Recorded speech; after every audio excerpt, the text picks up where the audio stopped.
congrats on a huge effort tonight. Felt like we were watching a title fight, man. Your thoughts on the 25 minutes that just expired in that octagon, man? It was a tough one, man. You know, Dan came to fight. He's a tough guy. He's on the rise. He really thought that he was going to get past me. He talked a lot of trash, like he was going to move forward and fight the champ. But I'm the champ, man. This is what I do. I love this. I put all the work in. And I trusted in my team and my skill and my work ethic, and came here, pulled another one out, and I had a few more rounds left in me. It seemed that way. You certainly finished the fight as the fresher fighter, but early on, Dustin, it looked like phone booth fighting to us through 10 minutes. Then you started to take control of the fight. Were you hurt at all in those early exchanges? The only time I was hurt in the fight was when Dan got me against the fence and he slid a knee in there. He, even when I'm standing with good posture, he lifts him up almost higher than my head. It was pretty impressive how high and quick he got his hips up without telegraphing. But I don't know if it was the end of the first or second. Against the fence, he hit me square with the knee, and I kind of flashed out for a second. And then when I came to, he was throwing hooks at me, and I saw the ref. I didn't know how much time was left, but we regrouped and came back stronger. That's fighting.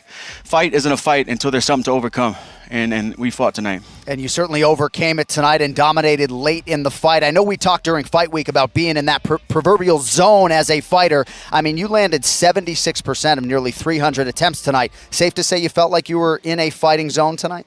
Could have been a little bit sharper. I didn't move out the way of a few shots. Not that I disrespected Dan's power. I was just, I don't know, stayed in the pocket too long. I could have been a little sharper. At the end, I started getting my range and countering off of his lazy shots, pulling back and throwing my two down the middle. Landed a couple good. I could hear you guys when I landed, so I know it was causing some trauma, like making his head snap back and stuff. So I thought I might be still in the rounds with good shots like that, but I can do better than that.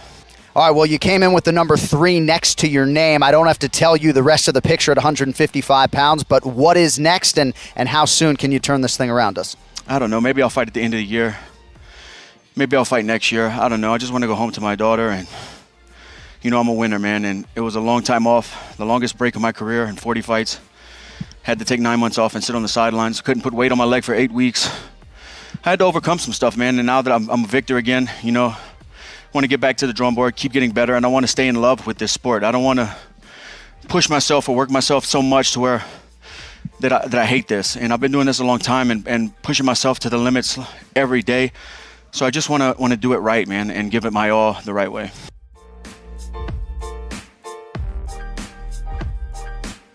So Mike Perry just got every corner man in the world fired. That is a text message Clayton Heyer sent me right after Perry's fight. Now, I have to tell you, the story of a corner, I do not think has ever played a factor into pre-fight buildup, and certainly not post-fight. Unless some corner broke a rule or got it wrong. Have we ever discussed corners? And I don't mean just over here. Have you ever heard a corner discussed? Mike Perry puts his brand new girlfriend with no MMA experience in his corner. He goes out, and quite frankly, he looked like a guy who hadn't sparred. I can't say Perry was out of shape. I can't say he underestimated Gall. I think that was some of the buildup. He just looked like he hadn't sparred because he didn't look sharp, and I was to explain what sharp means. Perry was throwing a lot of punches that were air balls. And I have not seen in the entirety of his career him miss that many punches. Aside from that, I have nothing critical to say about Mike Perry. I mean, look, that's a hard fight. Mickey Gall's a hard fight. Mickey Gall told us himself the first night he ever debuted in the UFC was against CM Punk, and he said this fight might have been a gimmick, but I'm not. And Gall's telling the truth. Gall has done nothing but get better in this sport. Look, that was a hard fight.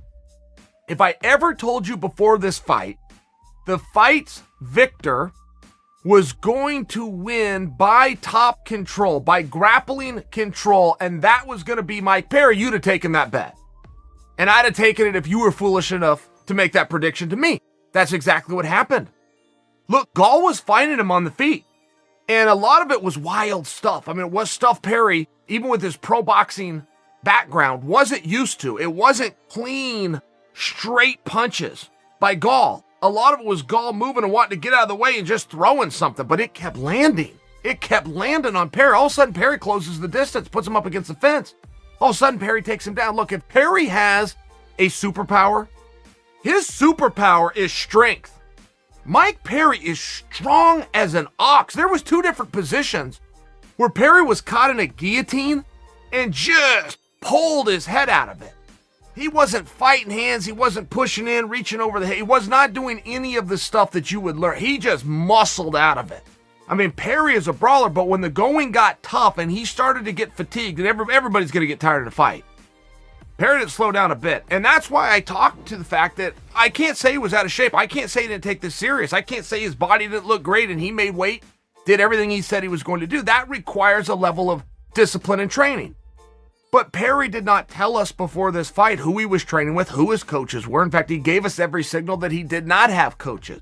I tend to believe he wasn't in a gym catching workouts, even a smaller gym, only because the sparring did look off. The timing and range just looked off. But the conditioning was there. How do you get that? Heavy bag, jump rope, road work? Maybe.